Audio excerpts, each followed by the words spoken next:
veja só, assim, né?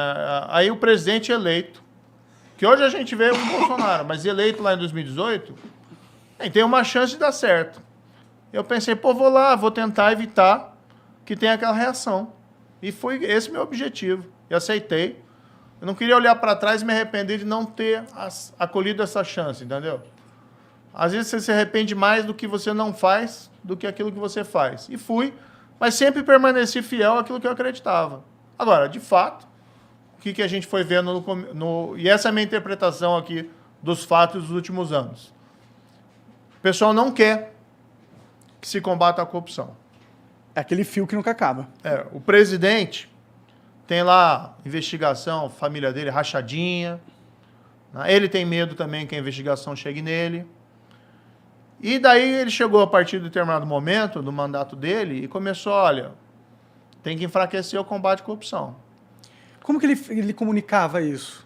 Porque, não, obviamente, que ele não falava. Se ele falasse isso pra mim... Não, mas ele não falava, obviamente. De que forma ele comunicava isso? Como o governo comunicava que era essa direção? Como você percebia que é essa direção que ele estava indo? O primeiro elemento que revelou isso foi quando teve aquela questão do COAF, né?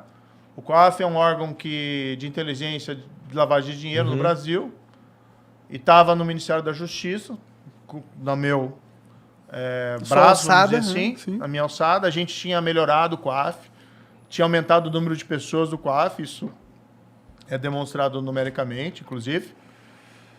E teve um movimento para tirar o COAF do Ministério da Justiça e colocar lá no Ministério da Economia. Ou seja, o COAF não podia ficar comigo. O que não faz nenhum sentido ficar na economia. Você vai dar para a polícia para os caras que tomam conta do dinheiro? Não fazia nenhum sentido tirar de mim, porque o pessoal tinha medo. Porque sabia comigo ali não tinha esquema, não tinha negócio. Então, assim, eu nunca dirigi investigação com o ministro da Justiça. O ministro da Justiça não é o super tira, mas ele dá estrutura e tem que dar independência para o pessoal fazer o trabalho deles. Isso eu fazia. Então, o primeiro sinal foi esse.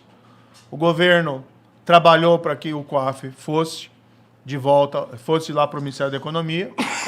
Tá? Depois teve uma decisão do Supremo que beneficiou lá o filho do presidente, parou uma investigação, foi uma liminar de um dos ministros. O governo também não queria que a gente... O problema é que essa liminar ela parava todas as investigações de lavagem de dinheiro no país. Né? Parava tudo. E o presidente não queria que a gente mexesse nisso. O presidente me falou assim, Moro, se você não vai ajudar, não atrapalha. Porque ele não queria, porque eu tinha falado para ele, presidente, essa liminar, até entendo lá o teu processo de investigação do seu filho, mas assim, para o país ela é um desastre, porque para tudo. E aí ele não queria que eu fosse lá trabalhar contra a liminar no Supremo. Claro que eu não sou advogado de ninguém para lá interferir no processo do filho do presidente. Mas quando você tem uma decisão judicial que afeta todo o sistema, aí o ministro da Justiça tem que atuar. Depois teve aquele projeto, mas depois eu desobedeci isso, para falar a verdade. Não tem como aceitar uma ordem dessa, né? E depois essa liminar caiu, mas ficou lá uns 4 meses parado, os processos, por conta lá, porque não podia prejudicar o filho do presidente, que é um absurdo. O filho do presidente tem que responder o processo, se ele for inocente, que seja inocente. Mas é aquela linha que nunca acaba. O filho do presidente não está desconectado desse. Você acha que ele fez sozinho todos os esquemas dele? Não fez, né? Mas aí qual que é a minha interpretação, então, Monarca? É o seguinte, se você começa a enfraquecer o combate à corrupção, porque você não quer que ele avance sobre determinadas pessoas, na prática você vai enfraquecer ele para todo mundo. Sim, com Por certeza. que o Lula foi solto? Por que você tem... Hoje ninguém é preso por corrupção no país? Qual que é a última operação que você ouviu falar da Polícia Federal que alguém foi preso por corrupção? Isso acontecia todo dia. Eu sei que tem muitos jovens que assistem o programa de vocês, às vezes não lembram da Lava Jato. Na Lava Jato, todo dia quase tinha operação da PF, autorizada por mim ou por outro juiz. Todo mundo bolado com o japonês da Federal. Que se fudeu depois. Exatamente. Então você tinha lá o pessoal indo preso. E eu acho que isso não é assim, vingar, quer ver as pessoas humilhadas. Não. Você quer ver justiça. Você quer chegar pro teu filho lá na tua casa e falar, filho, roubar é errado. Se você fizer isso, você vai sofrer consequências. O que a gente está ensinando para os nossos filhos quando você vê o desmantelamento da Lava Jato, quando você vê o desmantelamento do combate à corrupção e quando você começa lá a perseguir juiz, procurador, porque eles ousaram se opor a esse sistema de corrupção. Que país que você está criando? Daí o pessoal, o Brasil não cresce porque o ministro da Economia toma a decisão errada ou o combustível tal. Não, o país não cresce, sabe por quê? Porque a gente não aprendeu que instituições, democracia, lei tem que estar acima de todo mundo. Ou seja, você precisa dar um passo civilizatório. E aí as coisas começam a funcionar. Você começa a gerar confiança. Você começa a ter a máquina se mexendo. As pessoas sabem que, por exemplo, se fizer alguma coisa errada, você vai ter as consequências. E aí você para de enganar os outros. Tanto você começa a confiar mais nas pessoas. Isso diminui o custo das transações. Vou colocar um exemplo aqui que eu acho bem legal. Eu fui morar nos Estados Unidos. Nos Estados Unidos, aluguei uma casa. Tá? Estava morando ali nos arredores de Washington, na capital. Não tem muro. A casa, né? Ninguém da vizinhança tem muro. Então, assim, é um outro patamar de segurança, porque as pessoas sabem, né, que você está seguro. Aqui você tem que morar em qualquer lugar, você tem que construir lá Você fica com medo. Você sai na rua, você tem medo que aconteça. Tem que pagar o guardinha da rua. Aí o que acontecia? Lá, hoje em dia, está tudo muito sendo entregue por esses Amazon, serviços de entrega.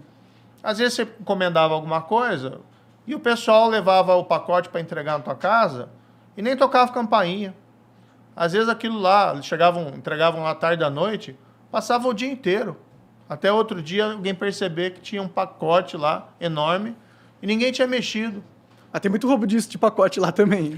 Mas olha, menos, porque você tem assim, o que é? Você vai criando uma confiança. Não, lá é com certeza menos que no Brasil. O Brasil é uma sociedade que ela não respeita as leis. É porque as leis também não respeitam a sociedade, tá ligado? A gente tem tanta lei injusta, tanta lei que atrasa todo o sistema, entendeu? Tipo, as nossas leis tributárias, elas são totalmente burras. Elas só atrapalham o empresário que quer realmente crescer, entendeu? Eles dificultam a vida. E aí a gente acaba meio que falando, mano, se o sistema tá tudo contra mim, ele tem regras burras, tudo é feito para tirar meu dinheiro e me fuder. Por que eu vou obedecer às regras do sistema? Mas aí eu vou te explicar o que acontece, né? Na minha opinião. Por isso que a gente também não vai para frente. E esse nosso projeto, lei tem que ser para todo mundo. Então você tem um sistema de imposto que prejudica o empresário. Prejudica o trabalhador. A gente fica falando assim, por que não tem emprego, né?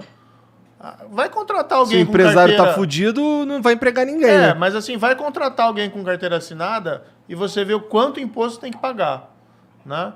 Parte vai para o trabalhador e parte...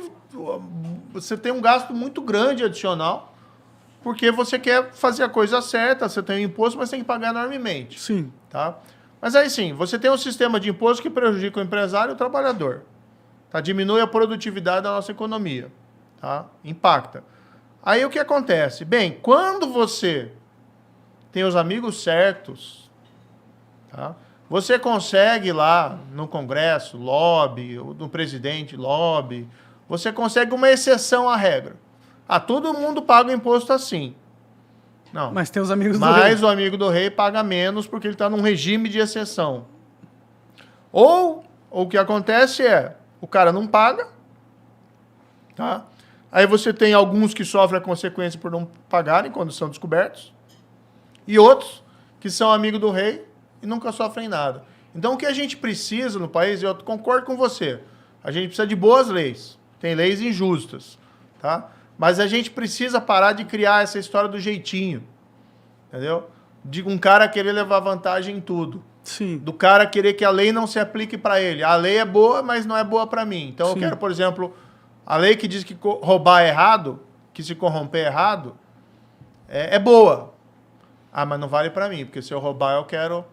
Mas será que a fábrica de jeitinho não são as injustiças do sistema? Tipo, porque se eu sou um cara na periferia fudido e eu vejo que todas as coisas burocráticas que eu tenho que fazer para avançar minha vida são penosas e me atrapalham, pra minha sobrevivência, eu vou ter que dar um jeitinho, tá ligado?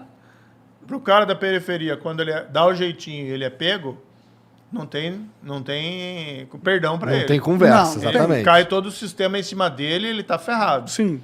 Agora, se você rouba a Petrobras, meu amigo... Aí tem jeitinho. Aí você tem um jeitinho. Aí você fique tranquilo, porque vão bater a mão na tua cabeça e se forem atrás de você, depois vão atrás do juiz e do procurador. O que fode ainda mais a cabeça do cara na periferia, né? Que ele sabe que ele é injustiçado pelo sistema, né? Tipo, ele sabe que ele é visto como menos, tá ligado? Mas olha, se você tivesse uma situação em que a lei tá valendo para todos, seria certamente ótimo. Você teria lei mais justas. Então, seria menos injustiça. Mas a gente só vai ter uma lei valendo para todos quando a gente tiver leis justas, entendeu? Porque enquanto tiver uma lei injusta, o rico sempre vai tentar se safar e vai conseguir. Eu acho. Mas aqui o que a gente está falando é de lei justa e o rico e poderoso violando a lei e não sofrendo as consequências. Seria o ideal. Seria o ideal. Não, aí o que acontece no Brasil é isso. Roubar é errado. Você roubar a Petrobras é errado. Aí o cara viola a lei, não sofre consequência, por quê? Porque o sistema não funciona contra ele. Sim. É errado. Tem que ter tolerância zero. Tipo, aí a gente não está falando daquele cara que está burlando o sistema para sobreviver. Sim. A gente não está falando do cara da periferia. E as pessoas sabem disso, né? Então, as pessoas muitas vezes falam, o que você acha desse negócio aí de anular as condenações de tanta gente que roubou? Como é que você explica isso? A culpa foi do juiz, ou do promotor, ou do policial? Eles que erraram? Eles que cometeram os excessos? Não, meu amigo. O que está acontecendo é o seguinte. É aquilo que sempre te disseram. Que se você é rico e poderoso, você pode fazer o que você quer. Que você não sofre consequências. É verdade. Agora eu vou dizer assim, esse não é o país que eu quero. Sim. Esse é o país que os brasileiros não querem. Então a gente tem que mudar isso aí, entendeu? Por isso eu tô nessa jornada. E que foi uma jornada... O que você fez para se preparar a tomar essa decisão, assim, tipo... Porque eu acho que talvez tenha sido a decisão mais importante da tua vida. Talvez não, porque tem a Lava Jato, a construção, que é uma decisão muito importante, né? Mas como que você tomou essa decisão? O que você pesou? Tipo, quem que tá nessa com você? Obviamente, você não tá sozinho. Sim. Tipo, quem tá nessa com você? Como foi montar a campanha, entendeu? Porque você era juiz, não era político. Você não tem expertise em montar campanhas. Como que foi esse processo? Eu tô aprendendo. Eu considero essa jornada, né, além de uma oportunidade para mudar o país, para transformar o país para melhor, eu também vejo isso como uma chance de você, de um crescimento pessoal. Claro. Você vai aprender, você vai falar com as pessoas, você vai ouvir as pessoas, você vai... por exemplo, até mesmo aqui, a gente está, né, conversando, é legal conhecer vocês, ouvir, ter a oportunidade de falar, de explicar o que você quer fazer. Você sai na rua, né, fala com as pessoas em geral... Você tem saído muito? Tenho, normal. Mas qual que é o rolê? Faz rolê de campanha, tipo comício? Como que é? Rolê não. não é rolê, então não. Não, veja, a gente está em fase de pré-campanha. Tá? Então, assim, não tem comício, nada desse tipo. Entendi. Você, na verdade, o que a gente tem feito alguns eventos, conversar com as pessoas, às vezes falar alguma coisa, fazer exposição. Mas eu acho que nessa fase o principal é ouvir. Você encontrar o cara na esquina, você encontrar o cara na padaria. A gente passou aqui antes de vir aqui, comprei um misto quente aqui numa padaria aqui de São Paulo. As pessoas reconhecem, as pessoas devem conversar, o pessoal às vezes quer tirar foto também. É legal isso aí, sabe? Você conversar com as pessoas e você ouvir delas. E o que elas falam pra você? Assim, na média, assim. Olha, o que eu mais ouço é assim, não desista. Ninguém te xinga? É muito raro, viu? Muito francamente. É muito raro, muito raro. Às vezes acontece à distância, às vezes pegam desses militantes malucos e tal. Eu vi o negócio do aeroporto lá, que uma galera te seguiu te xingando. Aconteceu, né? Não, ali o que aconteceu? A gente foi pra Paraíba, né? Foi muito bem recebido na Paraíba. Aí quando desceu no aeroporto, tinha lá 2 gatos pingados. Entendi. Era uma mulher e um cara falando. Né? Tava cheio de gente lá, aplaudindo, gente vindo cumprimentar para tirar foto. Tinha 2 gatos pingados. Só que hoje assim, né? O cara pega um smartphone, coloca perto dele e fala, parece que tem um... Né? Tinha 2 caras lá que